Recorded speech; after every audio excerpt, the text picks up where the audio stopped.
구조를 먼저 공부를 했어요. 왜냐면 지금까지 알려진 원자는 저 모양이니까, 그죠? 처음부터 저런 모양인 걸 알았을까? 그렇진 않았다는 겁니다. 봐봐. 쌤이 지금부터 어떤 나무 조각, 어떤 나무, 책상을 막 부실 거야.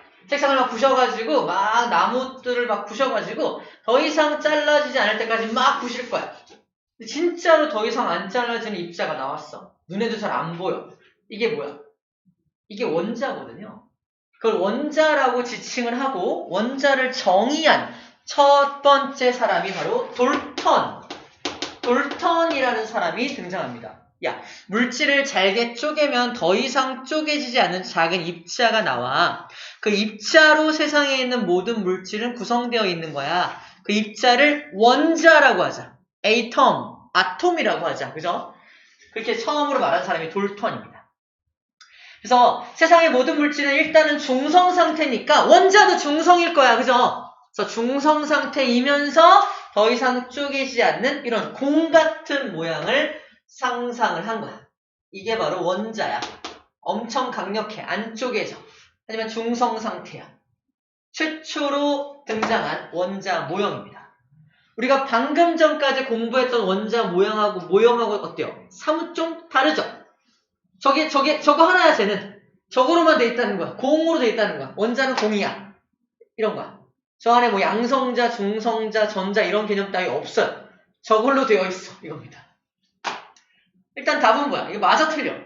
틀리죠? 그거 알라고 지금 먼저 원자의 구조 먼저 공부한 거야. 이거 맞지 않나요? 그럴 사람 아직 이제 없죠? 이거 아닌가? 이거 아니야? 아닌 거야? 자, 이 안에 전자도 들어있고, 양성자도 들어있고, 중성자도 들어있죠, 원래는. 그걸 하나하나 밝혀낸 사람들의 이름이 등장하게 됩니다. 그 순서를 기억해야 돼. 순서, 이름하고 순서하고 그 다음에 어떤 실험을 통해서 그런 입자들을 발견하게 되었는지를 정리하면 됩니다. 어렵지 않아요. 자, 돌턴이 처음에 이걸 밝히고 나서 뭔가 잘못됐다라는 걸 처음 밝힌 사람이 바로 톰슨이라는 사람입니다. 톰슨.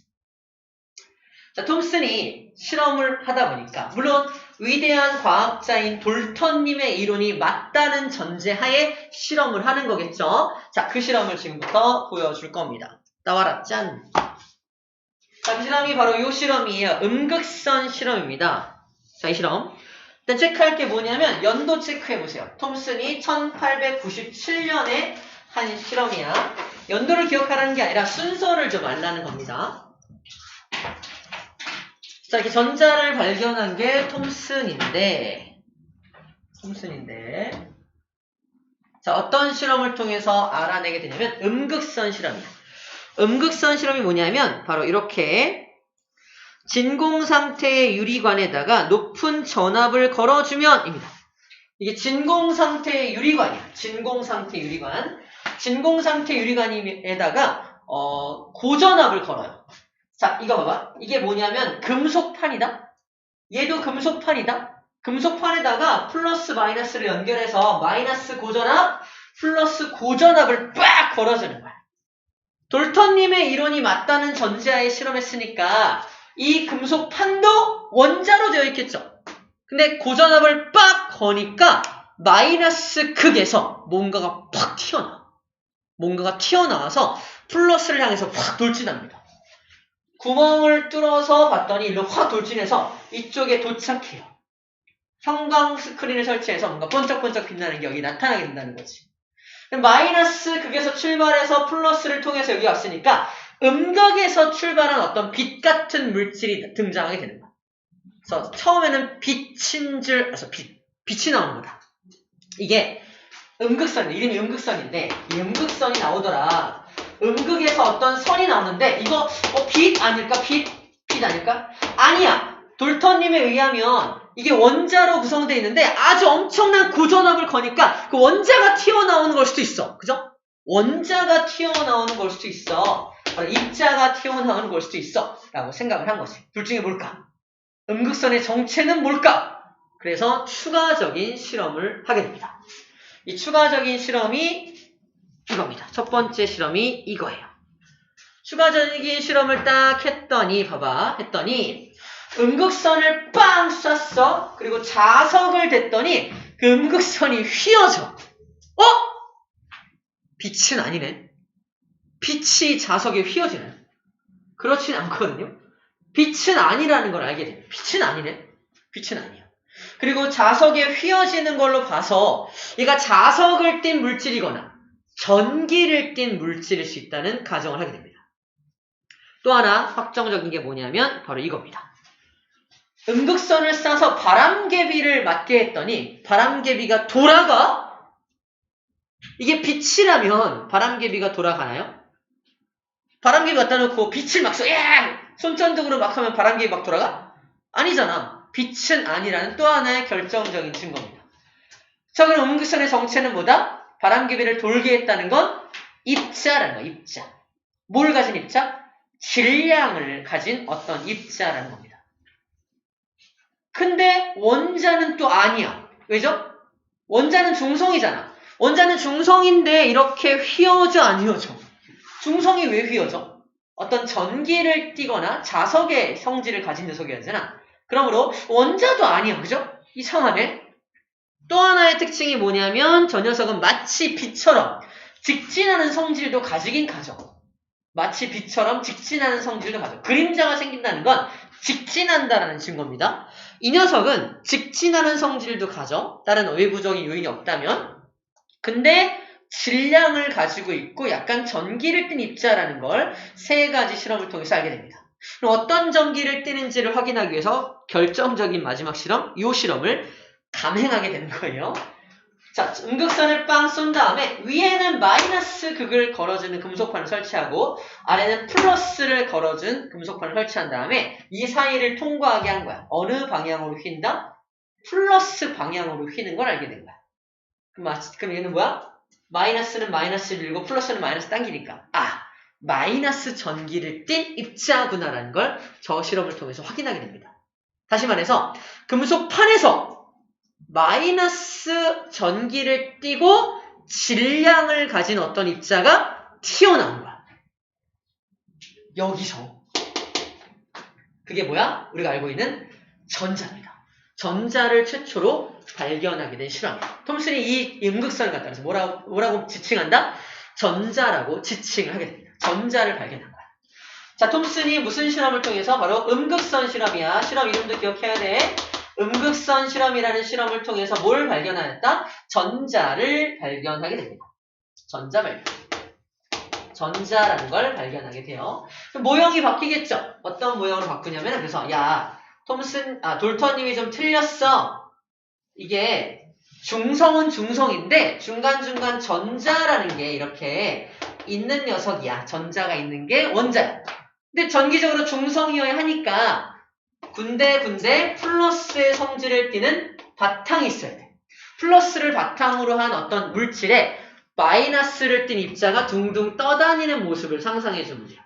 자, 이것을 이름하여 이 녀석은 아까 공모형이라고 불렀다면 얘는 전자가 바다에 떠다니는 전자 바다 모형이라고 불러주거나 또는 푸딩 모형이라고 불러줍니다. 마치 푸딩처럼 이렇게 출렁출렁 거리는 어떤 그 전자가 출렁출렁 떠다니는 모습을 푸딩 모형이라고 불러줘요. 톰슨이 이렇게 원자의 모형을 바꾸게 됩니다. 그동안 돌턴이 최고인 줄 알고 살아가던 사람들이 이 실험을 통해서 우와 진짜네! 빼도 박도 못하는 증거가 있네. 그 원자 속에는 전자가 들어있네. 전자가 들어있기 때문에 당연히 플러스의 성질을 띠는 바탕질도 있겠네. 그래야 중성이 되니까 까지 사람들이 인정하게 된 거지. 그 인정을 받은 학자가 누구야? 톰슨이죠. 당대에 굉장히 유명세를 타게 됩니다. 그 톰슨한테 배우려고 제자들도 구름처럼 몰려들어요. 제자들도. 그 중에 천재 과학자가 제자로 오게 됩니다. 그 천재 과학자 이름이 세 번째 자 바로 러더퍼드입니다.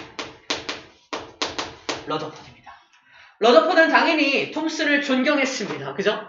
당연히 우리 스승님의 이론이 맞아. 그 이론이 맞다는 전제하에 또 항상 문제의 시작은 여기서 스승님의 이론이 맞다는 전제하에 실험을 하게 됩니다. 자, 그 실험의 정체가 바로 이 실험이야. 자, 요 실험입니다. 이거예요. 이게 어떤 실험이냐면 금을 얇게 만들어서 거기다가 알파 입자라는 입자를 빵 쏘는 실험입니다. 알파 입자 정체를 이제 소개할게요. 알파 입자가 뭐냐면요, 헬륨 원자핵이에요.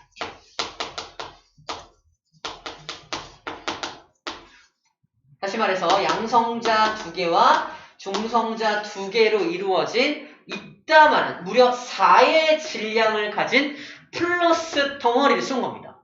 무려 4의 질량을 가진 플러스 덩어리를 원자를 향해서 빵 쏜 거라고.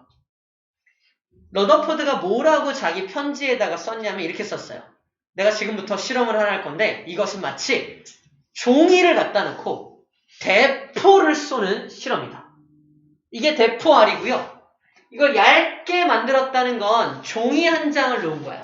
왜 종이 한 장이라고 표현하냐면 이게 금박의 모습을 이렇게 형상화할 수 있습니다. 바로 이거예요.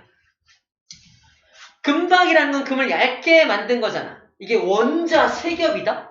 원자 세 겹이면 엄청 얇은 거죠. 원자 세 겹으로 만든 거야. 근데 톰슨님의 이론에 의하면 뭐야? 중간중간 전자가 박혀있고 플러스가 너덜너덜 이렇게 퍼져있는 모습이잖아. 플러스의 힘이 강해요, 약해요? 굉장히 약하게 전체적으로 플러스가 퍼져있는 거야. 약한 플러스를 향해서 강한 플러스를 빵 쏜다고. 어떻게 된다고?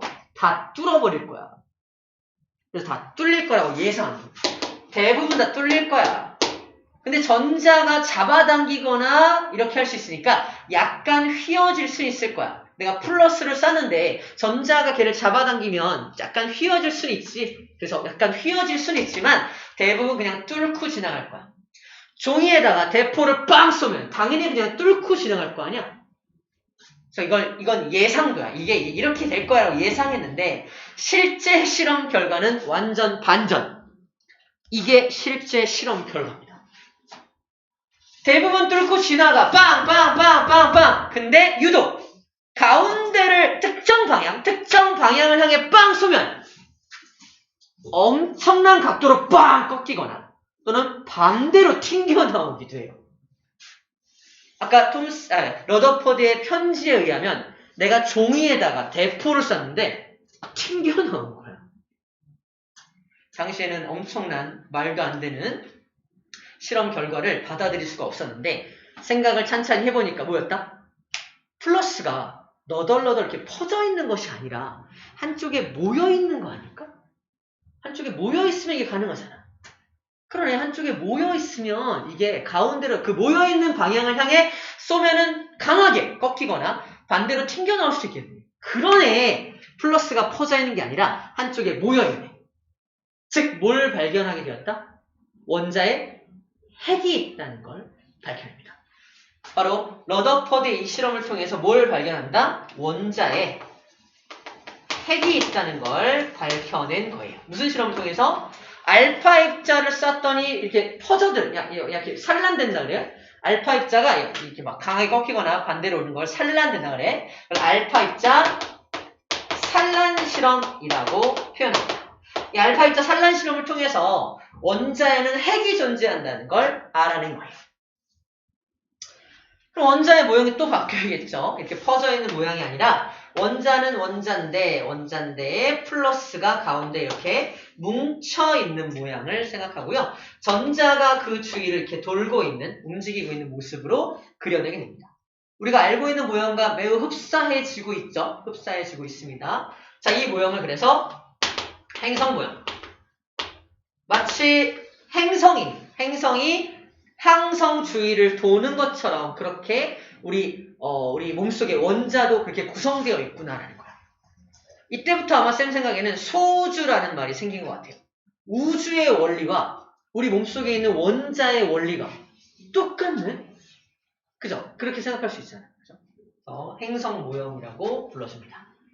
또는 궤도 모형이라고도 해요. 궤도를 돌고 있어. 궤도 모형이라고도 불러줍니다. 자, 러더포드의 모형까지가 오늘 공부할 모형입니다.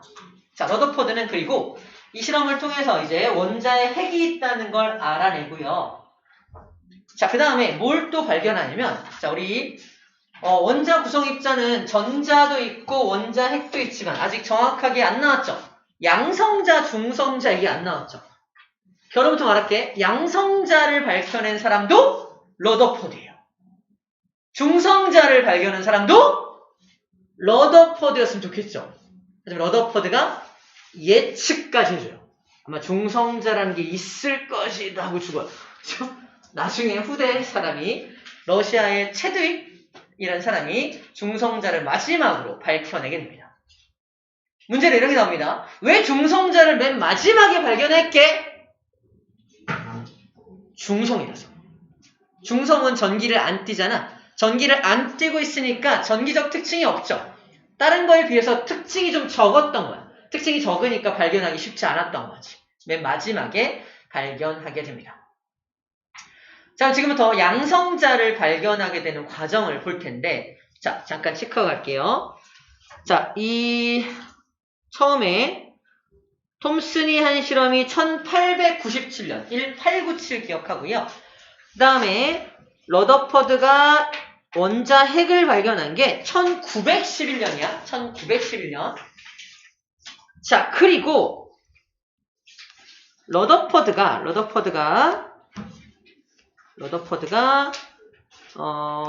어디 갔어? 어디 갔지? 양성자를 발견한 게 1919년이다. 순서가 딱 맞죠?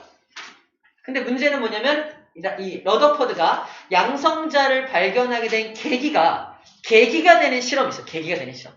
그 계기가 되는 실험이 바로 위에 나와 있는 양극선 실험입니다.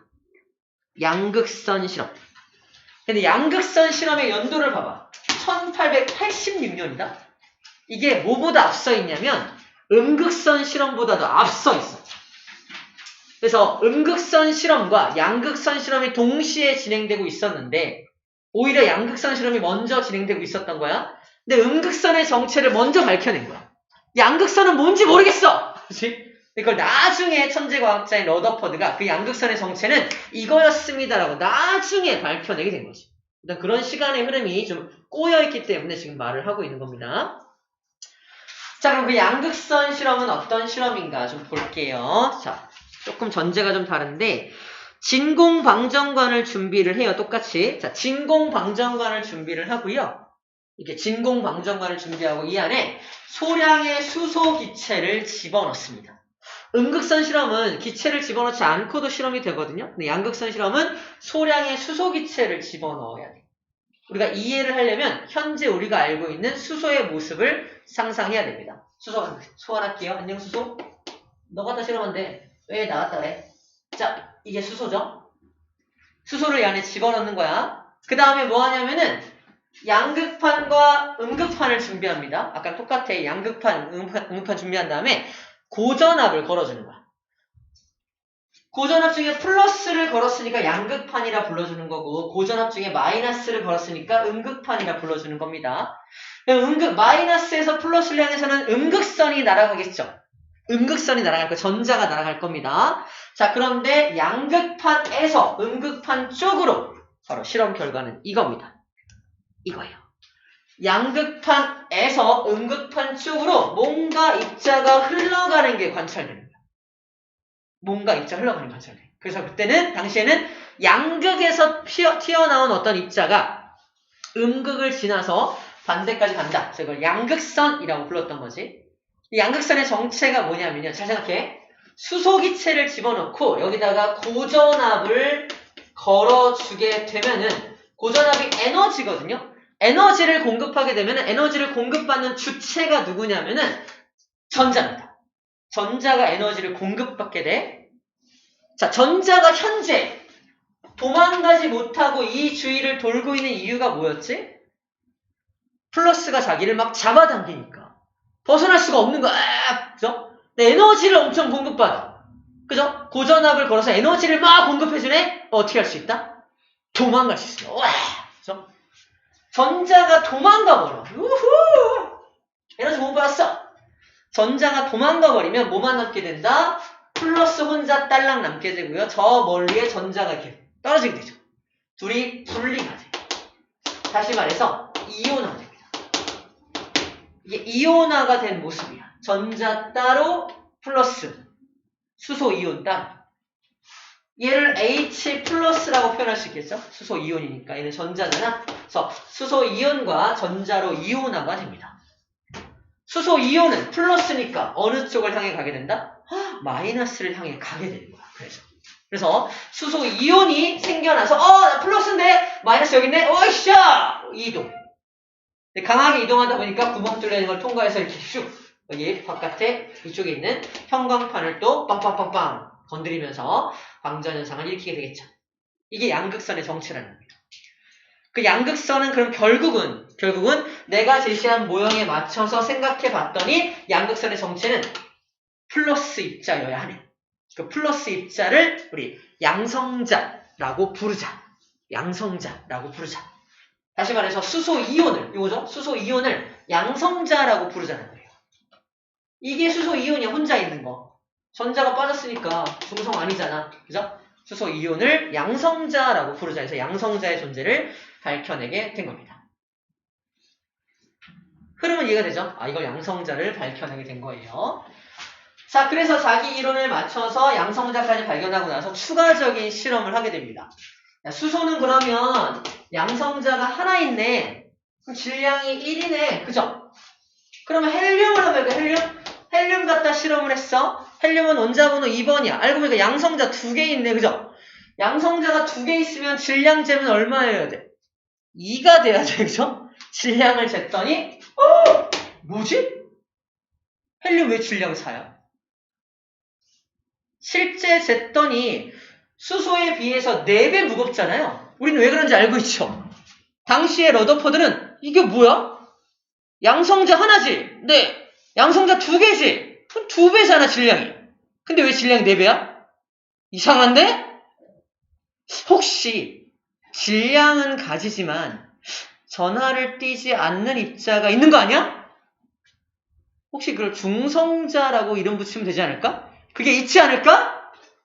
조는 사람이 있지 않을까 지금? 있지 않을까? 그래서 이 자료를 통해서 뭘 예측한다는 거야? 중성자가 있지 않을까? 예측까지 한다는 예측까지 했다는 거야. 그래서 질량 관계를 통해서 중성자라는 게 있어야 될 것 같은데 그러면 전기는 띄지 않지만 질량만 차지하고 있는 거 예측까지 하고 나중에 체드윅이라는 사람이 그 중성자를 발견해 내주게 되는 거예요. 체크하면 이겁니다. 여기에요. 이거예요. 헬륨 원자핵이 전하량은 2배인데 질량이 4배야. 이상한데? 그럼 전기적으로 중성 입자가 있어야 하지 않을까라고 예측했단 말이 써져 있고요.